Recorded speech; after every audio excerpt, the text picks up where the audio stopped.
Welcome to an episode of Potion Sword Run. Original Seed coming at you from my living room. And Baldurs Gate was nominated for Game of the Year to nobody's surprise. But did you know that this game came out 3 years ago in early access? But before we begin, again, do not like this video. I am still wanted for stealing my neighbor's cats. They keep on knocking and I won't let them in. Now, I didn't know that Baldurs Gate came out 3 years ago in 2020 in early access. They released the first chapter and they officially finished the game 3 years later, being nominated for 2023 Game of the Year. Now, when I first heard that, I was like, how does a game that was released 3 years ago get nominated now? My first thought was companies are getting away with releasing games that aren't finished and telling you, hey, don't rate my game that I'm releasing, that I'm charging you for, until I say it's ready 3 years later. And I don't know how that jives with me, to tell you the truth. Now, I played early access games before. The Long Dark was one. And for a long time, it stayed the same. Eventually, they started adding stuff to it and gave it single player modes and stuff. I never got back to it then, because by then, the game was already out for 2 years. I had my fill. Now, I can go back to it and play it and probably get a new experience that I would like. But I wouldn't call it a new game. And now that's the same thing that happened to Baldurs Gate. They released it early so that they can get, funding so they can complete it. And although I do appreciate that Baldurs Gate developers took the time to finish the game instead of just releasing it the way it was, how a lot of studios usually do. They'll release the game in early access and just leave it in that state, not actually finishing it or doing anything to it, just leaving it at a playable state. So I do give Baldurs Gate devs credit for actually finishing the game and making it, a good game, supposedly. I haven't played it because I don't have a PC. I have a Mac. And I'm going to have to wait for it to come out on PlayStation 5 or Xbox if I want to give it a try. So I'm not denying that it's a good game. I'm just not sure if it qualifies to be a contender for 2023, even though this game has been released. A part of it, a variation of it, has been released before, 3 years ago.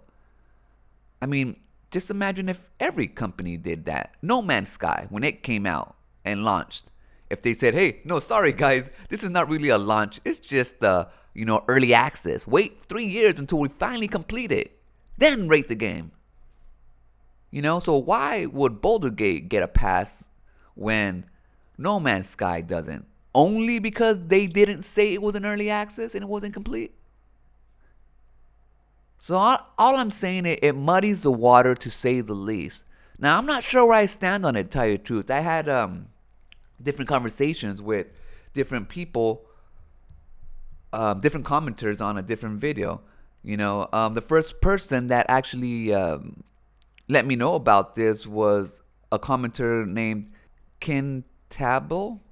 He asked me, how is Baldurs Gate 3 nominated this year if it came out as EA 3 years ago, as early access 3 years ago? And it really got me thinking. And there's other people in the comments who don't disagree, who say that an early access game should be nominated the year they say it's released officially. But like I said, I don't know. I don't deny that it's a good game, but what's to stop the shady developers from releasing games in early access and telling reviewers, professional reviewers, non-biased reviewers, not to rate their game at the state that it is when they're actually charging people money for it?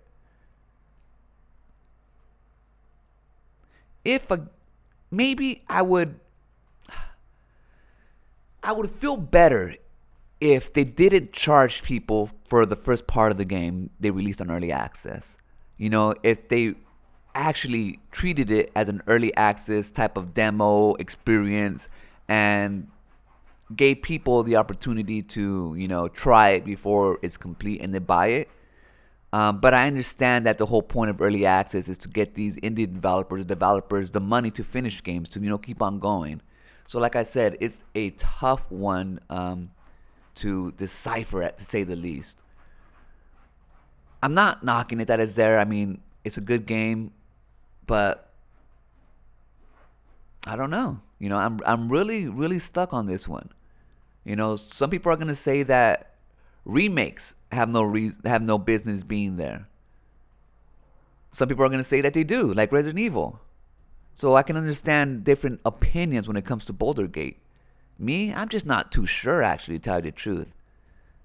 Like, I wouldn't consider The Long Dark 3 years after it came out, once it was complete, added single player, to be, a new release, because people have already been paying for it. I mean, I don't know. I'm trying to get there, but it just seems like devs are trying to have their cake and eat it too in this situation. Luckily, it worked out for Baldur's Gate, but the majority of early access games don't really change much. So at least I guess you got to give props to this studio. And I guess it's up to everyone else to decide if this game is Game of the Year. And watch it win. Then what? I think people will give it a little bit of backlash if they knew this game was out 3 years ago. But I think the only ones that know are PC nerds. And who cares about PC players? That's going to do it for this episode. Remember, when shit is a fan, run.